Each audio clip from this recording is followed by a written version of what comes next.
നല്ല ബ്ലഡ് ഉമ്മ ഇപ്പൊ കിട്ടാതായി. എല്ലാവരും ജങ്ക് ഫുഡൊക്കെ കഴിച്ച്. ഇതെന്താ?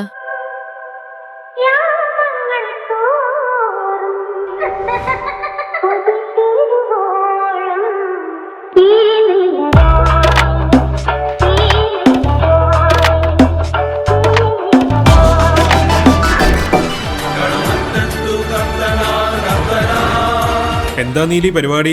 നാളെ ബ്ലഡ് ബാങ്കിൽ ഒരു ഇന്റർവ്യൂ ഉണ്ട്. CV പ്രിന്റ് ചെയ്യുക. ഇത്ര വലിയ ബാഗൊക്കെ ആയിട്ടാണോ പോകുന്നത്? ഇതൊക്കെ എനിക്ക് പ്രിന്റർ മേടിച്ചപ്പോ ഗിഫ്റ്റ് കിട്ടിയതാ. കൊള്ളാം. അപ്പൊ ഓൾ ദി ബെസ്റ്റ്.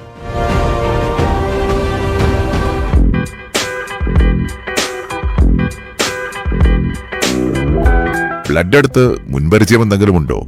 ഉണ്ടല്ലോ. ഏത് ടൈപ്പ് ബ്ലഡ് ആണ് കൂടുതൽ ഇഷ്ടം? O negative. കിളിയേ കിളിയേ